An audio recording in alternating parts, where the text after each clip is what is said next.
It was 6:47 p.m. on Thanksgiving Day. The long oak table in my mother's dining room was set for 34 people. It was the kind of table that stretched from one end of the dining room to the other. The kind you only pull out once a year when the whole family descends and fills every chair. The turkey was carved. The candles were lit. Someone had folded the cloth napkins into little fans. The house smelled like rosemary and butter and the specific warmth that comes from too many bodies in a room that isn't quite big enough. And my mother was standing up with a wine glass raised like she was about to give a speech at a corporate event. "To the family that actually matters," she said, and she smiled. 33 glasses went up. Wine caught the candlelight. Someone laughed. My sister Diane clinked her glass against my brother Patrick's. My other brother Sean was already eating. He didn't care about toasts. He cared about the sweet potato casserole. Then my mother looked at me. She didn't raise her glass higher or lower. She didn't change her expression. She just looked at me the way you might look at a piece of furniture you were thinking about replacing, and she said it clearly enough for every single person at that table to hear. "You won't get a cent from Grandma. You've never done anything for her." Nobody flinched. Nobody corrected her. 33 people sat there with their glasses still raised and not one of them said a word. I didn't say a word either. I set my napkin on the table. I picked up my coat from the back of the chair. I walked out of that house at 6:49 p.m. and I didn't look back. What none of them knew, not my mother, not Diane, not Patrick, not Sean, not a single one of those 34 people at that table, was that I had been taking care of Grandma Margaret for 3 years. Every single week. Sometimes twice a week. Doctor's appointments, grocery runs, medication pickups, plumbing emergencies at 2 a.m. I had been doing it quietly and I had been doing it alone. And 11 days after that Thanksgiving dinner, Grandma Margaret died. 1 week after that, the lawyer called. And that is when everything my mother believed about our family started to fall apart. To understand what happened at that will reading, you have to understand who Margaret Callahan was. And to understand that, you have to understand our family. Grandma Margaret, everyone called her Maggie, was 78 years old when this story begins. She lived in a small colonial house on Elm Creek Road in a quiet suburb about 40 minutes outside the city. The house was paid off.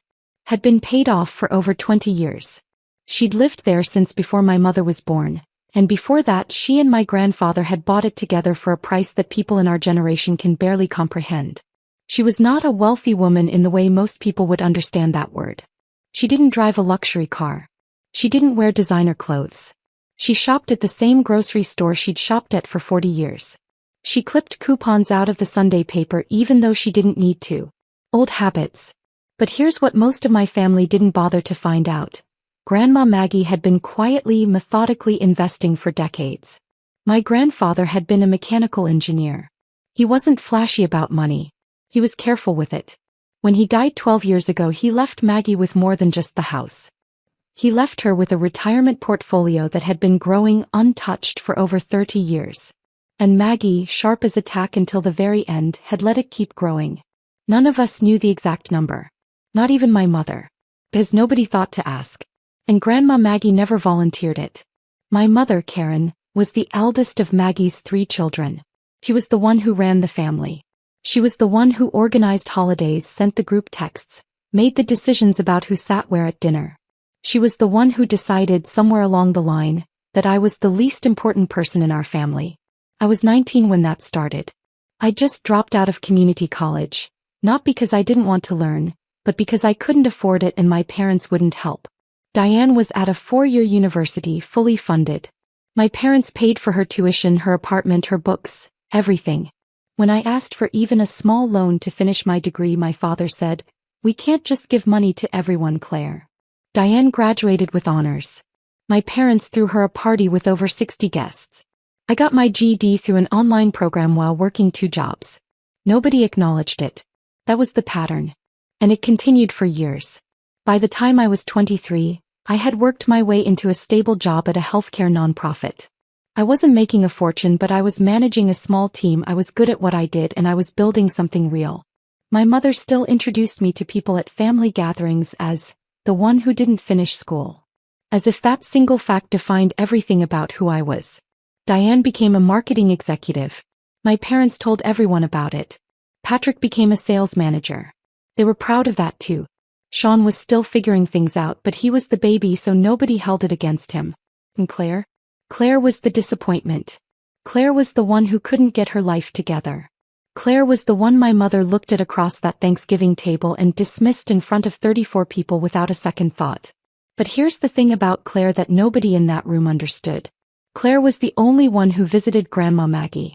It started small. I went over one Sunday about 3 years before the Thanksgiving dinner. Diane had mentioned offhand that Grandma had called her and said she felt lonely. Diane said she was busy. Patrick said he'd go sometime. Nobody went. So I did. I knocked on the door at 11 a.m. Grandma opened it in her housecoat, her hair not brushed, a look on her face like she hadn't expected anyone to actually show up. She looked at me for a long moment. Then she said, "Claire, come in. I just made coffee." That was the first Sunday. I went back the next Sunday. And the next. Within a month it was every week. I drove 40 minutes each way and I sat in her kitchen and we talked. Sometimes for an hour, sometimes for 3. She told me about her life. About growing up in Ireland, about meeting my grandfather at a dance hall in 1968. About raising 3 children in a house that was too small but felt enormous because of how much love was in it. And I listened. Actually listened. Not the way my mother listened, which was really just waiting for her turn to talk. I listened the way you listen to someone who has something important to say and has been waiting a long time for someone to hear it. After about 6 months I started noticing things.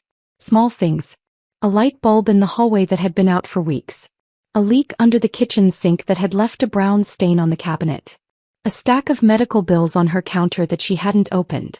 So I fixed the light bulb. I called a plumber for the sink and paid for it. I sat with her and went through the medical bills, one by one, and helped her sort out what insurance would cover and what she needed to pay. She never asked me to do any of it. I just did it. And every time I did, she'd look at me with this expression. Quiet, grateful, a little surprised, like she still couldn't believe someone had bothered. "You're the only one who comes, you know," she said to me one Tuesday in March, about 2 years into my visits. It wasn't a complaint. It was just a fact. She said it the way you'd state the weather. I didn't tell her that I knew. I didn't tell her that I'd called my mother 3 times to suggest that someone else in the family visit more often.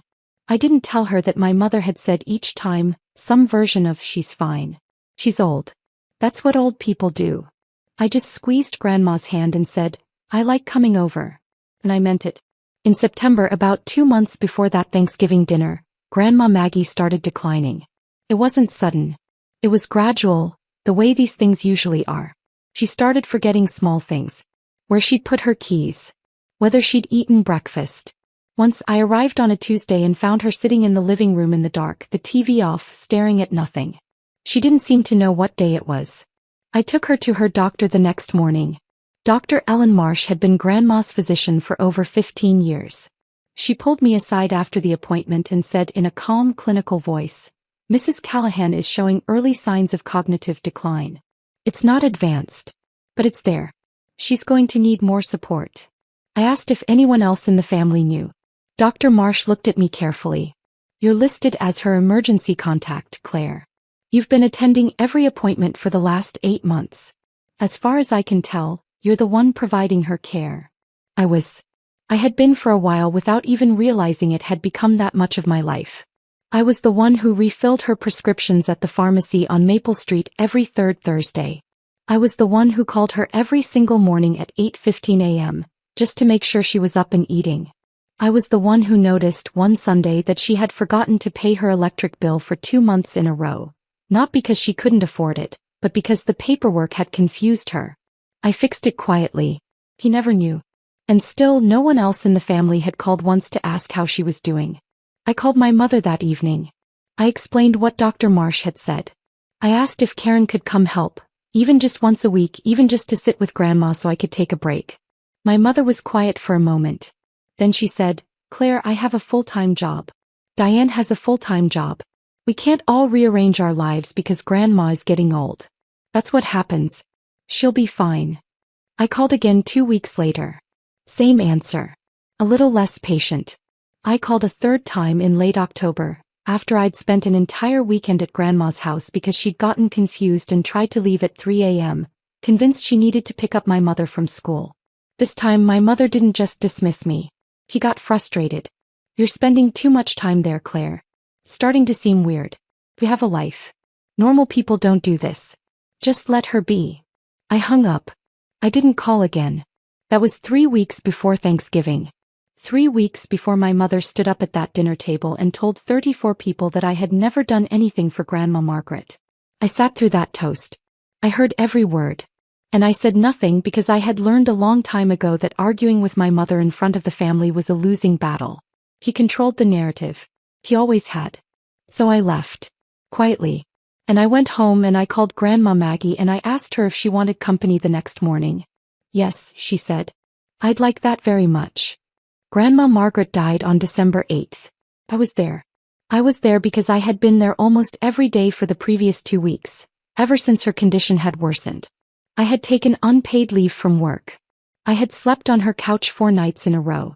I had called her doctor, spoken to the hospice nurse, made sure her medications were correct, held her hand through the bad hours and made her tea during the good ones.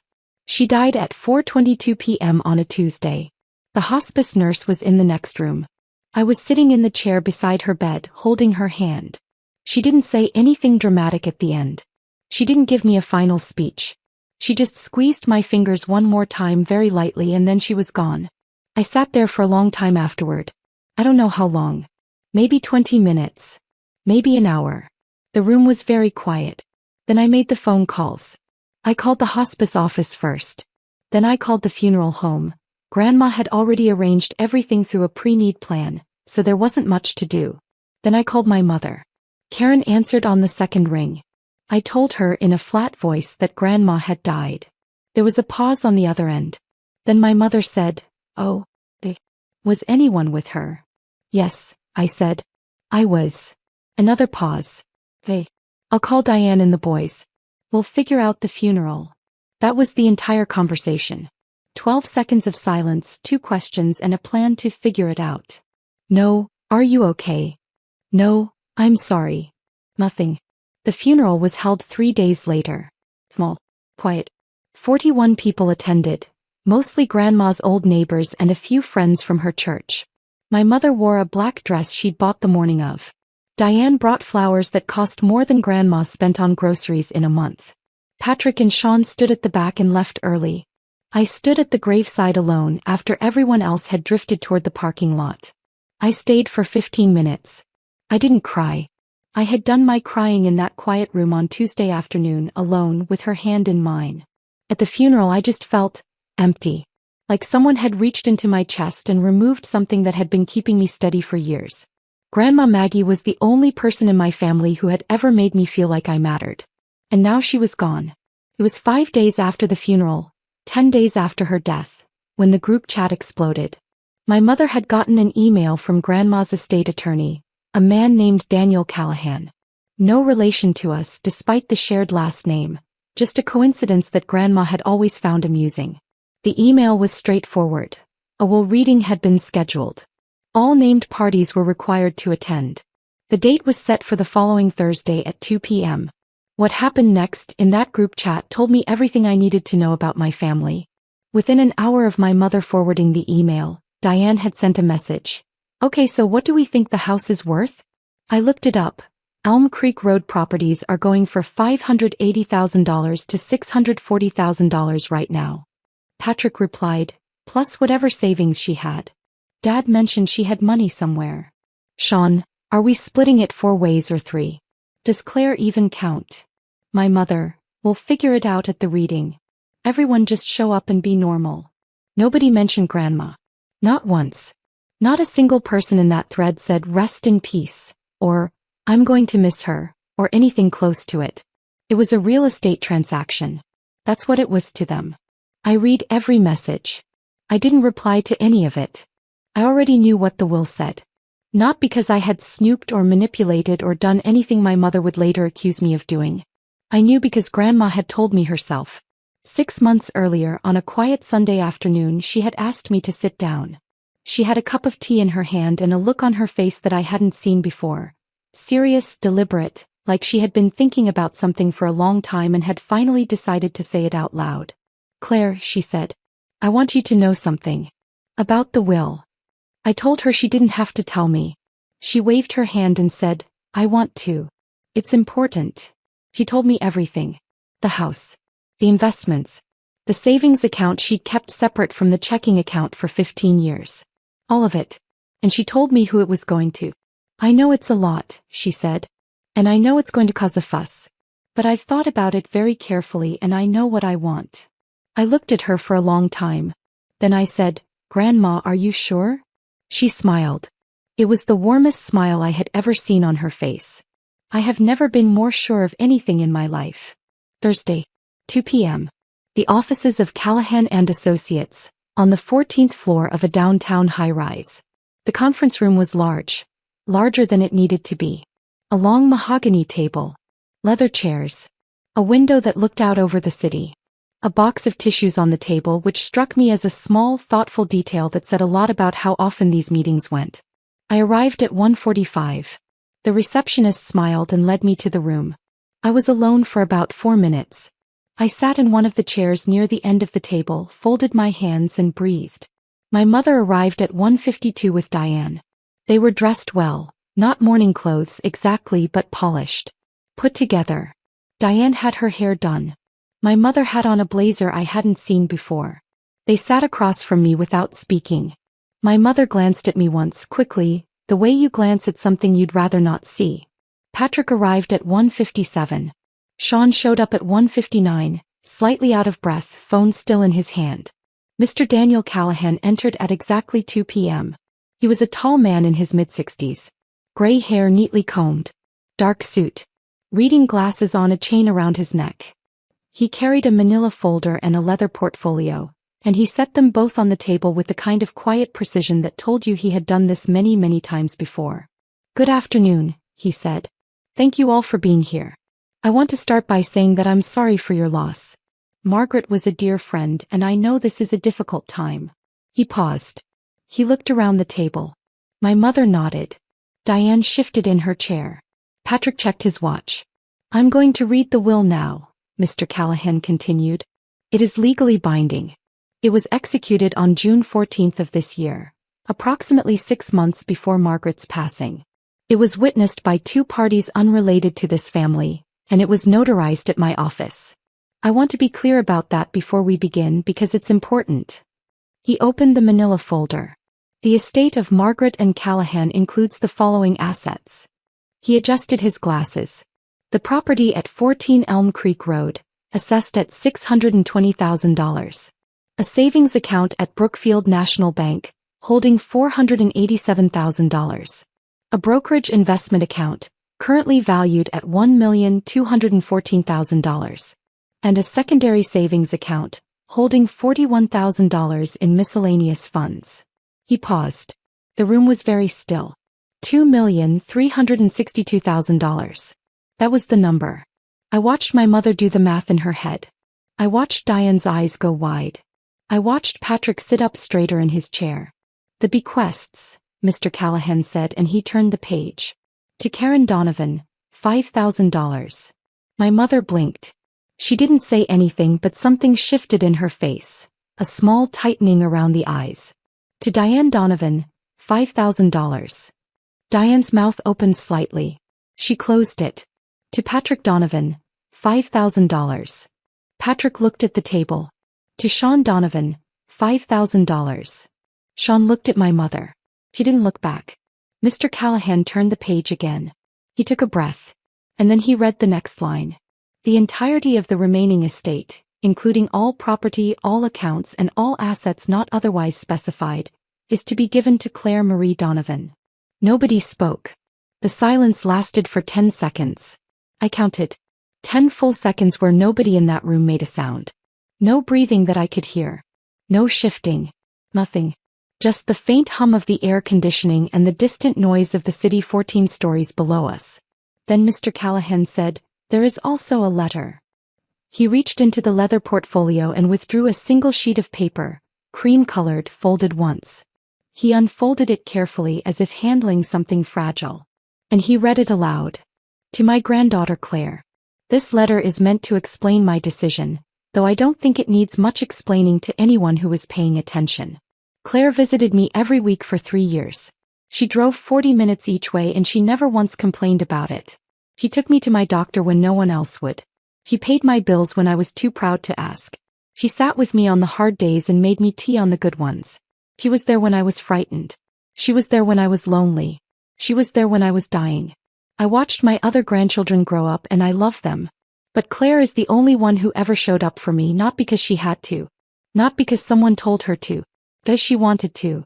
I have thought carefully about this decision, and I have made it with a clear mind and a full heart. Use this to build the life you deserve, my dear girl. You have earned it. With all my love, Grandma Maggie. Mr. Callahan folded the letter and set it down on the table. The silence this time was different. It wasn't the stunned silence of a few moments ago. It was heavier. Thicker. It had weight to it. I was crying. I hadn't planned to cry. I hadn't wanted to. But the letter, hearing her voice in those words, hearing her say the things she had never said out loud to me not once in all those years, it broke something open in my chest that I couldn't hold back. My mother was the first one to speak. "This is a mistake," she said. Her voice was very controlled. Very flat. "Read it again." Mr. Callahan looked at her over his glasses. "Mrs. Donovan, I have read it correctly. The will is clear. It can't be right. Claire didn't, she wasn't." My mother stopped. She seemed to catch herself as if she realized she was about to say something that would sound very bad in front of a lawyer. Diane spoke next. "There has to be an error. Grandma wasn't thinking clearly. She had cognitive decline. Everyone knows that." Mr. Callahan nodded slowly. "I understand your concern. But I want to draw your attention to two things. First, this will was executed on June 14th, nearly 6 months before Margaret's passing, and well before any significant cognitive decline was documented. Second, I have a statement from Dr. Ellen Marsh, Margaret's physician, confirming that Margaret was of sound mind and full legal capacity at the time of signing." He opened the portfolio again and slid a printed document across the table. It was Dr. Marsh's statement. 1 page. Dated. Signed. "Furthermore," Mr. Callahan continued, "I have in my records phone logs showing Claire's calls to Margaret, an average of 4 per week over the past 3 years. I have hospital visitor records from Margaret's hospitalization last April, showing Claire present every single day for 9 consecutive days. I have receipts for medications, home repairs and grocery deliveries, all paid for by Claire. And I have a sworn statement from Margaret's neighbor, Mrs. Dorothy Harrington, confirming that Claire was, to her knowledge, the only family member who visited on a regular basis." He let that sit for a moment. "Any contest to this will," he said, "would fail. The evidence is overwhelming and it is documented. I say this not to be unkind, but because I want to save you the expense and the time. Margaret was very clear about what she wanted. And she wanted Claire to have it." The room was quiet again. Patrick was the next to speak and his voice had a hard edge to it. "So she just gets everything? And we get $5,000 each. That is what the will states, yes." "That's not fair," Sean said, and he sounded, for the first time in his life, genuinely upset. "We're her grandchildren too." Mr. Callahan looked at him with an expression that was not unkind, but was also not sympathetic. "Fairness," he said gently, "is a matter of perspective. Margaret made her decision based on what she experienced. And what she experienced was that one person in this room showed up for her. The will reflects that." My mother had gone very pale. She was staring at the table, at her hands, at nothing in particular. Diane was looking at me for the first time all afternoon, and there was something in her expression I couldn't quite read. Anger, yes, but underneath it something else. Something that looked almost like shame. I didn't say anything. I sat in my chair with tears still drying on my face and I looked at Mr. Callahan and I said, "Thank you for reading that." He nodded. "The meeting is concluded. Claire, I'll be in touch with you this week regarding the next steps in executing the estate. The rest of you are welcome to stay as long as you need." He gathered his folder and his portfolio and he left the room. My mother stood up. "Claire," she said. Her voice was tight, controlled. "We need to talk about this." I stood up too. I picked up my coat. I looked at her, really looked at her for the first time in years, and I said very quietly, "No, we don't." And I walked out. The calls started that evening. My mother called me 14 times between 5 p.m. and midnight. I didn't answer any of them. At 12:17 a.m. she sent a text. We need to discuss this like adults. Call me in the morning. I didn't call her in the morning. By the next day the family had regrouped. Diane called me at 9 a.m. Her tone was different from the conference room. Softer, more careful, like she was handling something delicate. Claire, listen. Nobody is saying you don't deserve something. But $5,000 each? That's nothing. Grandma would want us to work this out as a family. I listened to her talk for about 30 seconds. Then I said, Diane, the will said what it said. But I have to go. I hung up. By Thursday of that week, exactly 1 week after the reading, my mother had called me 47 times. 47. I know because I counted. Patrick had sent 11 texts. Sean had left 3 voicemails, each one more frustrated than the last. Diane had sent a single long email that I read once and didn't reply to. The messages fell into predictable phases. Phase 1 was denial. This can't be right. There must be another will. Grandma would never do this. Phase 2 was anger. You manipulated her. You turned her against us. This is exactly what you wanted. Phase 3 was bargaining. Just give us the house. Keep the money. Split it 50-50 and we'll drop it. Come on, Claire. We're family. Phase 4, the one that came last and the one that told me the most, was desperation. Please. We need to talk. Just pick up the phone. I didn't pick up the phone. On the following Monday, my mother retained a lawyer of her own, a man named Gregory Hale who specialized in estate disputes. She filed a formal notice of intent to contest the will on the grounds of undue influence and lack of testamentary capacity. I found out about it when Mr. Callahan called me. Mrs. Donovan has filed, he said, calm as always. I want you to know that this is not unusual. It happens frequently in cases like this. And I also want you to know that it is going to fail. He walked me through the evidence again. The phone records, the visitor logs, the receipts, Dr. Marsh's statement, the neighbor's testimony. He told me that the will had been executed 6 months before Grandma's death, well before any documented decline. He told me that 2 unrelated witnesses had been present at the signing. He told me that Margaret had updated the will 3 separate times over the course of 2 years, and that every single version said the same thing. This contest will not succeed, he said. But it will cost your mother money. Attorney fees for a case like this typically run between $15,000 and $40,000. And if the contest fails, which it will, she will also be responsible for your legal fees, which I estimate at somewhere between $10,000 and $20,000. I asked him if there was anything I needed to do. No, he said. Just let the process run its course. I'll handle everything. The contest was formally heard 6 weeks later in probate court. I attended, but I didn't need to do anything. Mr. Callahan presented the evidence, quietly, methodically, one document at a time. Gregory Hale tried to argue that Grandma had been mentally incapacitated, that I had isolated her from the rest of the family, that the will was the product of manipulation. The judge, a woman named Honorable Patricia Weiss, listened to every word. She reviewed every document. She asked a few questions. And then she issued her ruling. The evidence overwhelmingly supports the decedent's wishes, she said. This court finds no indication of undue influence, coercion, or lack of testamentary capacity. The will of Margaret and Callahan is valid, properly executed, and will stand as written.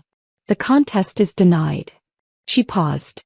I would also note, she added, that the cost of this proceeding will be borne by the contesting party.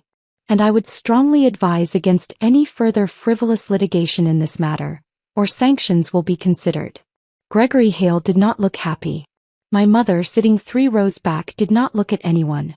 The total cost of the failed contest came to $34,200.